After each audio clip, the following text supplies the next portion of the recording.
أنزلنا هذا القرآن على جبل لرأيته خاشعا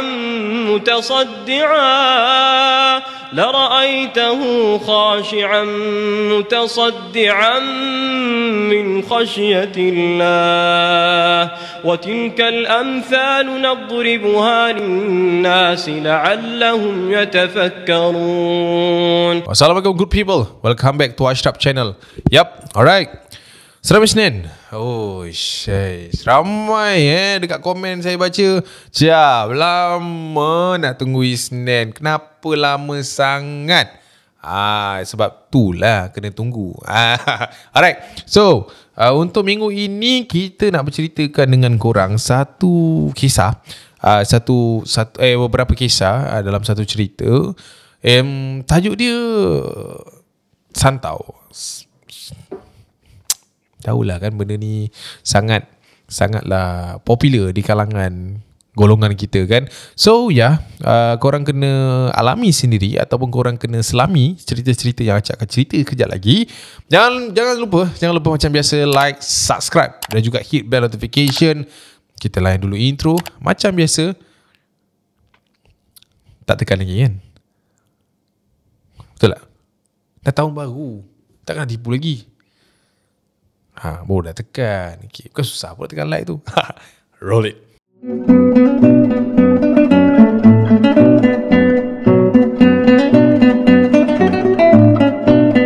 Okay guys, cerita yang pertama ni kita nak ceritakan tentang satu keluarga ni lah. Okay, bila cerita pasal sihir Santau ni kan, dia sangatlah dekat dengan institusi keluarga.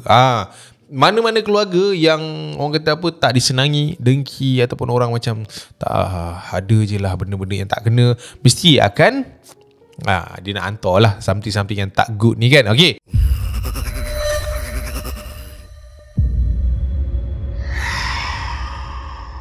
nama aku Azli, berusia 29 tahun ini dan kejadian ini berlaku 3 tahun lepas jap. Lebih kurang lepas je kita dah habis COVID waktu tu. Okay, kejadian ini sebenarnya build up dia daripada aku berumur 16 tahun lagi sebenarnya. Okay, di mana kami ni dikurniakan satu family yang amat bahagia, tenang, senang, and orang kata nak kata susah tu, ekonomi tu tak ada sangat. Aku digunakan ayah yang sangat baik, sangat caring, seorang emak yang sangat protect kami ni, and aku juga ada 2 orang lagi adik perempuan. Okay, cerita dia ni bermula ketika aku tak tahulah macam mana nak diklasifikasi ataupun nak kita huraikan, tapi 2 tahun kebelakangan ini kita patah balik pas umur aku 16 tahun tau. 2 tahun kebelakangan ini, bila aku dah masuk form 2 ke form 4, mak dengan ayah aku ni selalu bertekak. Selalu, tak tahulah kan apa puncanya, tapi kebanyakannya dia akan starting dengan mak aku. So mak aku ni dia jadi orang yang sangat provokatif. Maksudnya dia selalu nak bikin hal and sampai bapa aku jadi angin lah kan. And dia orang akan quarrel bising dua-dua ni, dia ni kata ni, kalau ni sampailah satu ketika bapa aku ni buat satu keputusan. Bukan berpisah, tetapi dia tambah lagi satu. Dia berkahwin dengan seorang wanita yang bernama Mazlin. Aku panggil dia sampai hari ni, walaupun dia mak tiri aku panggil dia Cik Mas. Alright. Mereka ni berkahwin ketika umur aku 16 tahun. Ketika itu adik aku yang baru saja lepas UPSR, yang seorang lagi tu masih lagi bersekolah rendah. Okay, kita orang agak terkejut dengan keputusan bapa ketika itu, tapi nak buat macam mana, dah itu ketentuan dia. Sama juga macam mak. Memang mula-mula tu banyak benda yang tak best berlaku, tapi lama kelamaan, tahun demi tahun, kelihatanlah keadaan tu semakin tenang. Dan nampaklah mak yang dia seolah-olah dah berdamai dengan takdir yang okeylah, suami aku ni dah kahwin lain. Okey, cerita sikit pasal mak tiri aku ni. Mak tiri aku ni, dia ni seorang yang sempoi, tak berkira. Kita orang punya pembiayaan, masa aku habis form 5, aku pergi sambung belajar dan sebagainya, adik-adik aku yang masih sekolah, kebanyakannya saluran duit dia tu diberi oleh mak tiri aku. Kadang-kadang dia call aku sendiri, tanya duit ada ke tidak, dia transfer kat akaun bank aku, dia transfer lebih untuk bagi adik-adik aku, macam tu. So aku rasa macam okey lah, perempuan ni okey, tak ada masalah. Alright. Tapi ketika aku dah start masuk ke dalam college, lebih kurang umur aku 22-23 waktu tu, mak aku ni dia dah tak senormal dulu. Dia tak seceria dulu. Dia dah kelihatan macam agak sunggul, agak macam tak happy lah, tak happy kan. And dia asyik nampak selalu mengelamun. And apa yang paling obvious sekali aku perasan adalah mak aku ni dah kerap sakit kaki sampai membataskan pergerakan dia pada waktu tu. Years by years kita orang try untuk cari inisiatif berubat dan sebagainya, masih lagi sama. Tak ada apa-apa perubahan yang berlaku. Sampailah satu malam ni, aku ingat lagi, aku baru balik daripada kerja. Ni aku dah lepas belajar lah, yang 3 tahun lepas punya cerita ni kan. Mak aku tak boleh bergerak sangat sebab kaki dia sakit, tapi dia boleh lagi berjalan lah. Okay. Satu malam tu aku balik kerja, and adik-beradik aku ni, 2 orang lagi ni sambung belajar dekat luar. Aku balik daripada kerja waktu tu, mak aku dekat dalam bilik. Dia duduk di antara 2 sujud. Waktu tu aku buka pintu bilik, sebab bila aku balik, aku panggil, Mak, Mak, Mak, Mak, Mak. Rumah terang, pintu sliding door tak tutup. Aku tahu mak ada kat dalam. Sebab aku dengan dia dan isteri aku memang stay. Dan aku tahu malam tu isteri aku bekerja. Aku balik awal sikit, aku cari mak aku. And bila aku dah sampai bilik dia, aku buka pintu tadi, dia duduk di antara 2 sujud. Mak solat ke mak? Takkan lah. Sebab mak aku, dia duduk di antara 2 sujud dekat atas katil tu. Kepala dia tunduk, dan rambut dia tak berapa panjang lah, sampai ke bahu. Dia macam rockers, kau tahu tak? Rockers yang tunduk macam ni, rambut tu turun tu. Mak, Mak. Tak ada jawapan. Aku pun berjalan daripada pintu menuju ke mak aku. Mak, okey ke tak? Mak. Aku menepuk-nepuk bahu mak aku. And waktu tu mak aku tak ada respon. Dia macam terlelap tau. Dalam keadaan macam tu, dia macam terlelap, tapi terkaku kat situ. And aku baringkan dia. Okay, mak aku terlelap ni. Alright. Aku pun bangun daripada katil tu dan berjalan semula ke arah pintu yang aku masuk tadi. Pintu mak aku lah kan. So aku pun keluar. Bila aku keluar tu, aku macam, asal pelik mak aku kan. Tak pernah tau dia jadi macam ni. And aku tak rasa yang benda ini kebiasaan dia lah. So aku rasa macam aku nak tengok balik mak aku sekali lagi. So aku pun pusing and masuk balik ke dalam bilik mak aku. And bila aku masuk dalam bilik mak aku tu, Cap, aku nampak mak aku kembali semula ke posisi asal dia sebelum aku baringkan dia tadi. Duduk di antara 2 sujud lah. Aku macam, salah mak aku ni kan. And waktu tu aku nampak dua-dua tangan dia tengah berjalan merayap macam ni. Dia tengah duduk di antara 2 sujud macam ni kan. Lepas tu tangan dia macam ni, and dia capai bantal tu. Dia tarik bantal tu, and dia hempas macam ni. Wait, waktu tu and aku dengar dia sebut perkataan ni, mati, biar aku bunuh dia. Aku bunuh dia. Waktu tu memang aku tak tahulah nak kata apa. Dalam keadaan yang orang kata pun menyeramkan. Dan aku jadi pelik lah kenapa mak aku macam tu. Aku pun pergi kat mak, aku peluk mak. Aku cakap, mak, kenapa ni mak? Mak, astagfirullahaladzim, ingat Tuhan mak. Ya Allah, mak. peluk lah dia, menggigil-gigil maknya. And waktu tu juga aku tak tahu nak buat apa. Aku call bini aku. Aku bagi tahu benda tu. And lebih kurang setengah jam macam tu lah aku peluk mak aku. And dia macam mengacau-ngacau tau. Dia nak lepas tau. Dia macam macam tu tau. Aku pegang dia setengah jam, lama tu. And bila bini aku balik waktu tu dia tengok. And bini aku macam, bang tak boleh ni bang, kita kena panggil ustaz ni bang. So macam mana pun kita panggil lah ustaz. Kita orang call. Ada satu ustaz dekat area taman kita orang tu. Ustaz tu pun datang. Bila ustaz tu masuk je waktu tu dalam bilik tu, dia tengok je mak aku dalam keadaan macam tu. And perkataan yang sama mak aku dah ulang tadi, ustaz tu cakap macam ni. Sama je dia cakap, "Oi Li, aku rasa ni susah nak ubat Li. Ni macam mak kau minta sendiri ni." Aku macam, kenapa ni ustaz? Mak kamu ada amal apa-apa amalan ke Li? Tak ada pula. Pelik lah kan. Tak ada pula ustaz. Memang tak boleh buat apa Li. Tak apa, ni bawa dia pergi sini. Ustaz tu bagi kontak.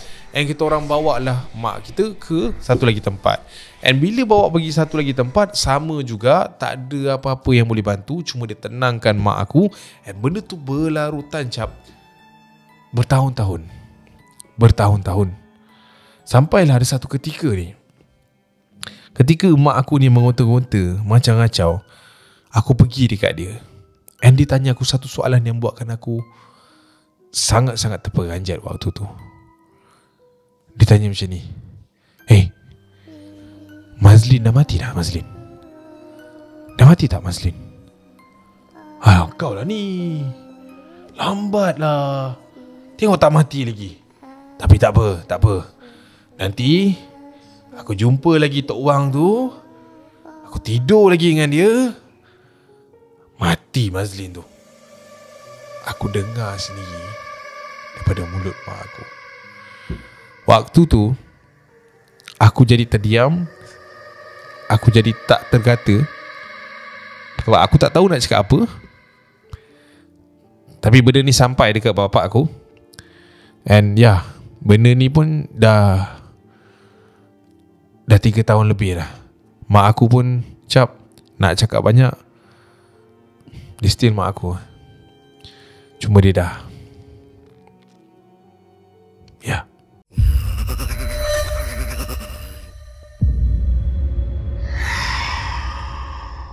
Okay, cerita yang kedua ini dia berkaitan dengan kembar. Aku dengan abang aku ni memang banyak berkongsi pasal kehidupan. Nama aku Hairil dan abang aku, yes betul, Hairul.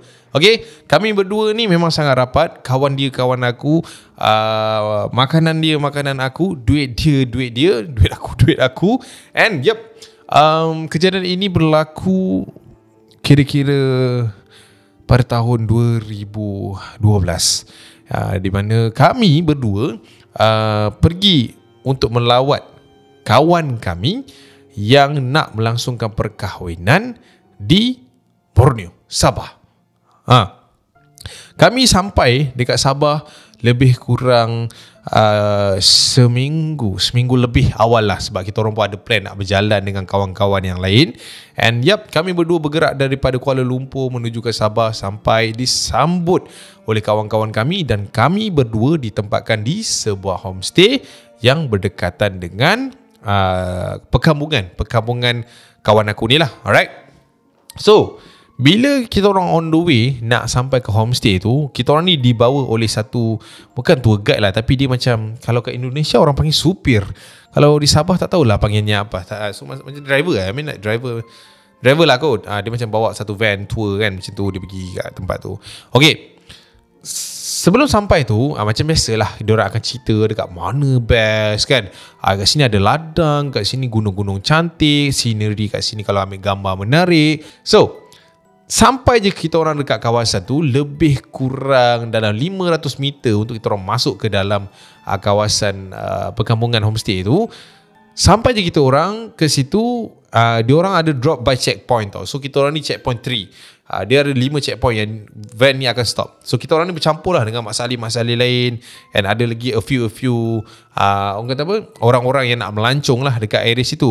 So turunnya si mak saleh ni sampailah kita orang trip yang ketiga, kita orang turun. Okay, dekat homestay tu ada lagi 2 orang kawan kita orang yang datang daripada Semenanjung juga. Cuma diorang ni bukan yang apa ni, satu trip yang kita orang lah. Diorang ni dah sampai 1 hari sebelum kita orang sampai. Okay, sampai je dekat kawasan tu, kita orang ni kena naik macam, dia ada tangga batu tau. Tangga batu, bukan kat Melaka tu tangga batu tu. Ni tangga yang batu yang kau kena naik atas tu. Sampailah ke kawasan panjang tu, kau akan nampak satu baris rumah tau kat situ. Susah sikit lah kan, sebab belah sana Sabah kan, diorang punya pembinaan kan cantik-cantik, and kawasan dia agak tak sama dengan kita dekat Semenanjung ni kan. Okay, bila dah sampai kat kawasan tu, kat situ ada lebih kurang dalam satu deret tu ada dalam 8 rumah macam tu lebih kurang. And rumah kita orang ni adalah rumah yang ketiga. Kita orang kena jalan sikit lah sebab van tak masuk sampai situ kan. It's okay pun, tak jauh pun, 3 rumah je. Berjalan. And kita orang ni buat lah masing-masing. And kita orang ni berdua kembar, borak memang gelak ni kuat. Macam tu lah.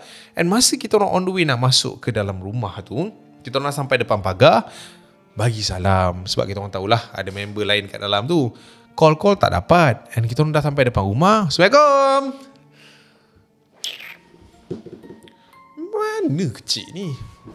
Ni dengan Wan ni bantai tidur ni bang. Tu. Assalamualaikum. Kita orang pun laung lah Assalamualaikum tu kuat-kuat waktu tu. So kita orang doa Assalamualaikum.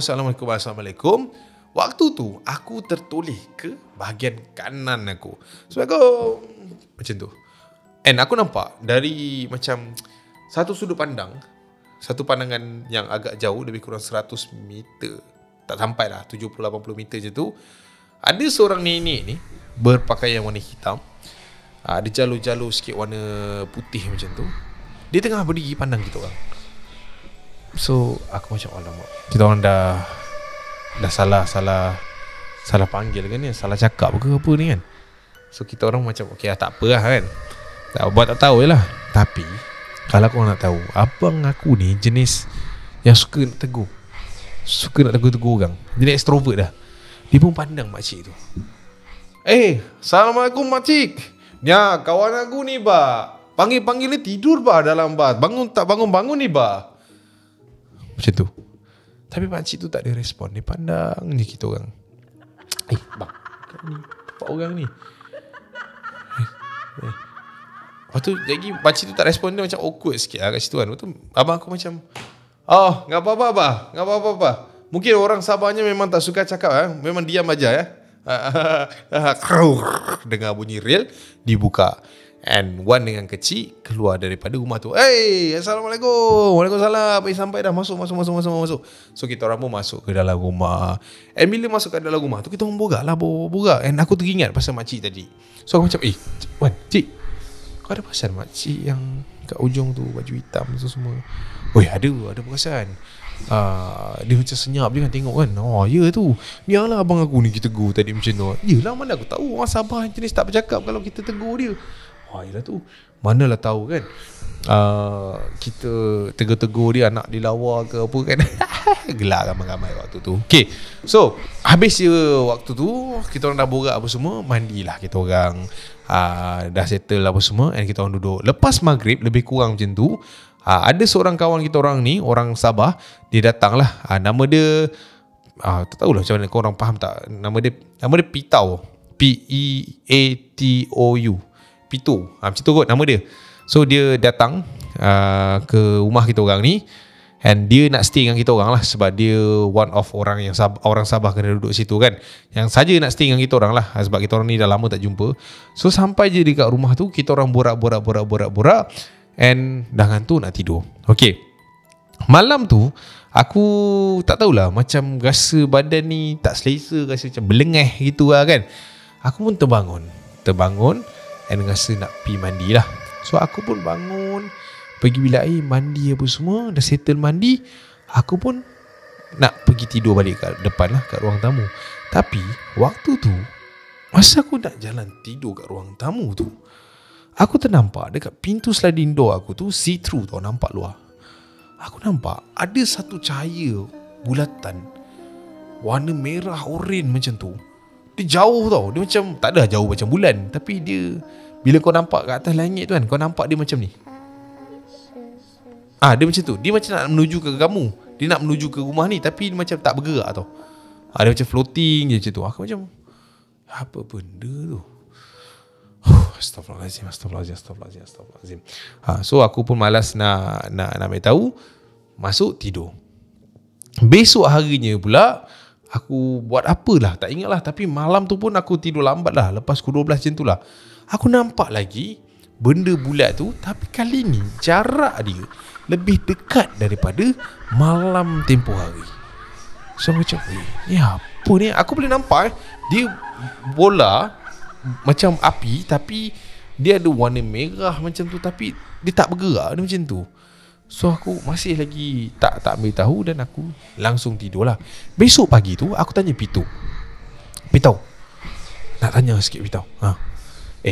Aku ni dah 2 malam tau, aku nampak tak tahulah apa-apa. Dia macam warna merah tau. Dia terapung.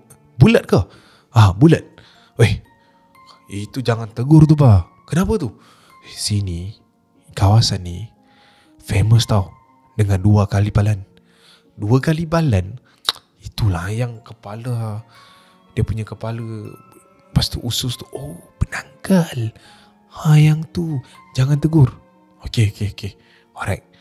Rupanya bawa aku tahu 2 malam straight aku nampak tu penanggal. So waktu tu aku macam okay lah, dah tahu. Malam ketiga tu aku nak tidur, and aku tak tahulah kenapa 3 malam tu aku tidur lambat. Tapi malam ketiga tu aku tengok ke arah yang biasa aku nampak penanggal tu. Malam tu tak ada. Okey lah, tak apalah, dah tak ada tu. Masuk ke ruang tamu tu and nak tidur. And bila aku tengah baring tu, aku nampak abang aku kat sebelah ni bangun nak pergi ke toilet. Dia macam nak terkencing. Kau tahu orang yang terkencing bangun tergesa-gesa nak ke toilet. And aku nampak dia macam dia keluar pergi toilet. Aku macam okay lah, laju sangat mamat ni nak pergi mana, relax lah kan. So dia pun berlari pergi toilet. And waktu di dalam toilet tu, aku tak tahu lah, tiba-tiba aku dengar bunyi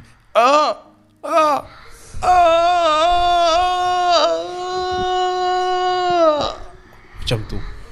And aku dengar menjerit, mengerang yang sangat sakit. And aku pun pergi, aku tong. Bang, apa hal ni bang? Tong. Bang. Aku pun tendang bilik air tu, pintu bilik air tu terbuka. And aku nampak abang aku tengah pegang bawah tu, and tangan dia penuh dengan darah ni. And dekat bowl toilet tu penuh dengan darah, and ada macam duri-duri dekat area situ. Waktu tu menjerit-jerit tu abang aku tu, and kawan-kawan aku yang lain tu pun bangun tengok, and kita orang call ambulans apa semua. And bila ambulans sampai, angkat abang aku, masuk pergi hospital rawatan, pergi ke zon merah waktu tu, and operation terus malam tu. And tak tahu macam mana nak digambarkan pada malam tu, chaos dia macam mana. And bila sampai je hospital malam tu, aku bersama dengan abang aku nampak tau bibir dia ni, bawah ni dah mengelupas, badan dia dah jadi sejuk waktu tu. And malam tu aku tidur dengan dia, dan itu kali terakhir aku bersama dengan dia. Pagi besok tu dia disahkan meninggal dunia akibat pendarahan dalam buah pinggang. Cerita ni agak misteri juga untuk aku ceritakan kepada korang. Cerita ni agak pelik juga untuk korang fahamkan. Tapi itu kali terakhir aku bersama dengan abang aku, dan aku percaya ada someone yang hantar pada dia. Ya.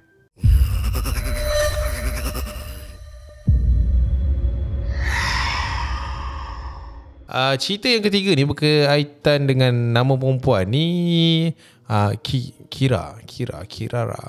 Wow, nama Kira. Okey, nama dia Syakila lah sebenarnya, tapi saja je nak kira-kira kan dia kan. Okey. Syakila ni dia hantar cerita yang acak rasa kita boleh, ataupun kurang kita dapat cerita yang bila dia kena, dia cerita and apa yang dilalu kat dalam tu. Okey. Kejadian ini berlaku kepada saya ketika saya bekerja di sebuah syarikat ini. Benda ni sebenarnya dah berlaku tahun 2002. Lama sangat-sangat. Tapi bila saya fikirkan balik, saya pun sendiri tak boleh nak logikkan situasi tersebut. Okey.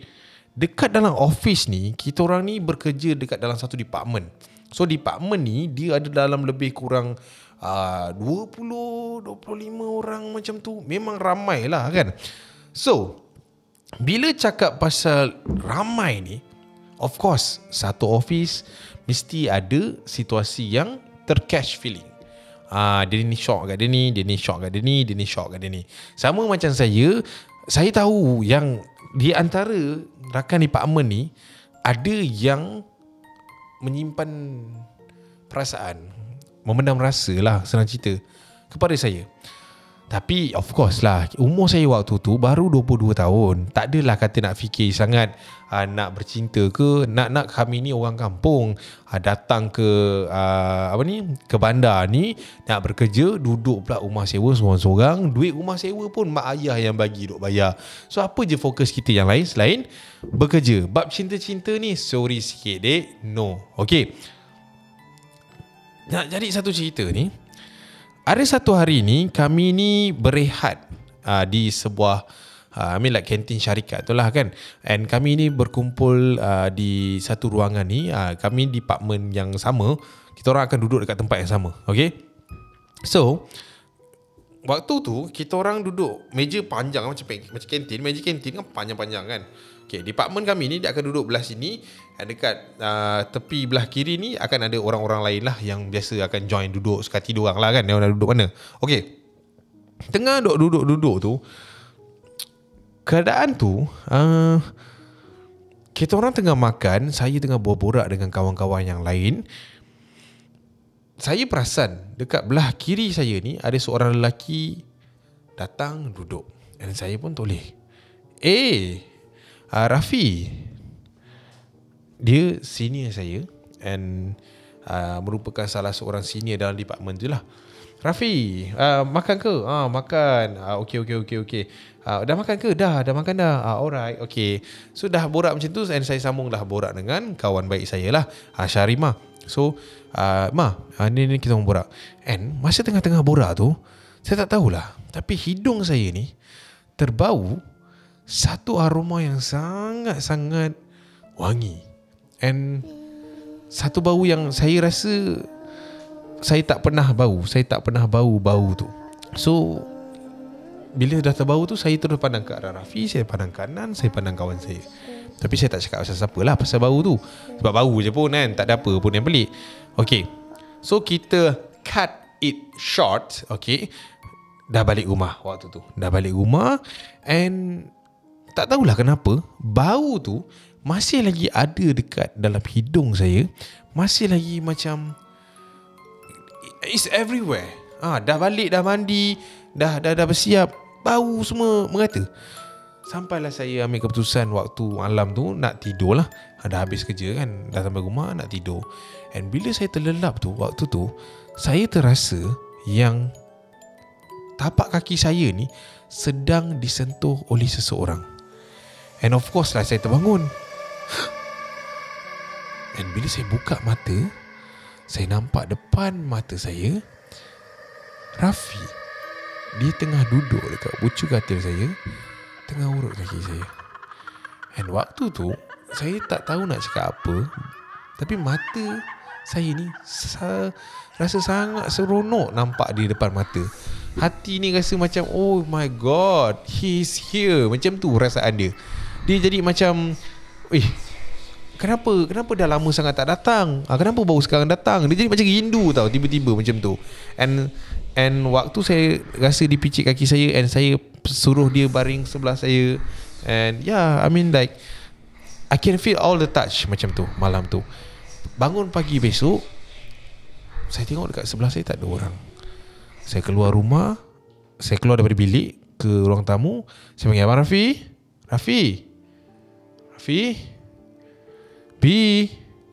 Rafi tak ada sahutan.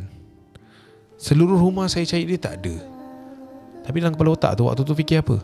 Ada dia dah pergi kerja kot, aku dah lambat ni.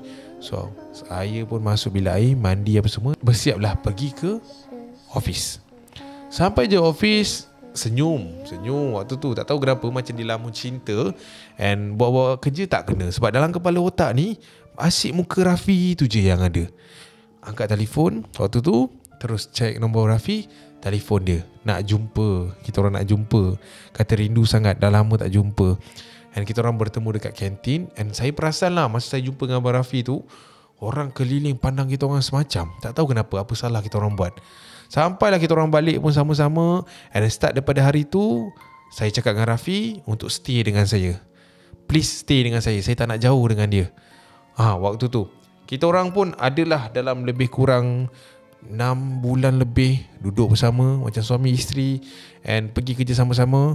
And ada satu hari tu, kawan saya si Sarimah ni datang ke rumah saya disebabkan saya tak berapa sihat waktu hari tu. Dia datang untuk melawat saya. And bila dia masuk ke rumah, dia tegur macam ni, kau ni kenapa gila? Kenapa? Bau okok rumah kau ni kuat betul. Tak adalah, laki aku isap okok, takkan kau tak tahu. Waktu tu So Sarimah ni, dia pandang saya dengan pandangan yang pelik. Bila masa pula dia ni? Dah lah, duduk lah. And kita orang pun duduk, borak. Ceritalah pasal tak sihat apa semua. And waktu tu saya tengok jam dah nak pukul 6 petang. And saya cakap dengan Sarimah, kamu tak kerja ke? Kerja, tapi aku shift pukul 8. Kamu balik dulu lah. Kenapa? Ni sekejap lagi ni, laki aku nak balik ni. Kamu balik dulu. Laki mana pula awak ni? Laki saya lah, tak kenal ke? Ya, bila masa pula kamu ni berlaki? Waktu tu. And kita orang macam bertekak tau. And sampailah saya kata, dah balik. Saya sampai angkat tangan dia, bawa dia keluar. And dia balik. And pelik waktu tu. Saya jadi macam, apa hal semua orang tak tahu kan? Apa hal semua orang macam, yelah, tak tahu ke kan? Macam tu lah. And lepas pukul 6 tu, Abang Rafi pun balik. And kita orang itu ini. Besoknya saya masih lagi tak sihat. And tak boleh nak pergi office lah. Saya stay dekat rumah seorang-seorang. And then waktu tu, saya tengah tengok TV. Tengah duduk dekat sofa tengok TV. Sliding door terbuka. And waktu tu saya terdengar laungan azan. Allahu Akbar, Allahu Akbar. Waktu tu. And tak tahulah kenapa, saya rasa macam saya dah lama sangat tak dengar bunyi azan. And bila saya terdengar laungan azan tu, saya jadi macam blur kejap. And jadi macam fokus tu sangat-sangat dekat bunyi azan tu. Sampailah azan tu habis. Dan bila azan tu habis, saya bangun daripada tempat saya duduk tu. Saya pergi ke toilet. Saya ambil wuduk. Ambil wuduk apa semua. And bila saya angkat air tu nak sapu ke muka saya tu, tiba-tiba saya rasa bawah mata saya ni macam berangin tau. Dia macam, kalau kamu kacau dodol tu, kan ada asap tu kan masuk kan, dia rasa macam pedih bawah mata ni. And saya rasa dia macam sap. Itu perasaan dia. Tapi memang pedih gila bawah ni. And membuatkan saya mengerang. Dan sampai saya tombang dekat dalam bilik air tu. Saya tak tahulah berapa lama saya tombang. And saya sedar saya masih lagi dalam bilik air tu. And bila saya bangun daripada toilet tu, kepala saya bengal gila, sakit gila. Keluar je daripada toilet, saya jadi pelik. Sebab saya nampak dekat atas rak saya tu ada x-ray rokok. Dekat laundry saya tu ada baju lelaki, ada kasut lelaki. Dekat rumah tu saya jadi pelik, ni semua barang siapa kan? And waktu tu saya tak fikir banyak. Saya pergi ambil telefon and saya call Sarimah. And saya tanya Sarimah kenapa apa semua. Sarimah datang kat rumah saya, angkat saya, bawa pergi hospital. terima rawatan dan sebagainya. And lepas dah terima rawatan 2 ke 3 jam juga kita orang kat hospital tu. Dan petang tu juga Sarimah bawa saya untuk pergi buat laporan polis. And baru saya tahu apa yang terjadi sebenarnya dalam tempoh 7 bulan. Dan lelaki tu sekarang telah pun ditahan dan didakwa atas pertuduhan merogol. So itulah dia guys, cerita yang di-sharekan, yang dikongsikan oleh Shakila kepada kita. And faham kan? Takkan tak faham. Faham kan? So guys, itulah dia cerita yang kita nak ceritakan, cerita yang kita nak sampaikan kepada anda semua. I see you and I see you. Kita jumpa di video akan datang. Watch out lu. Bye. Bye. Bye.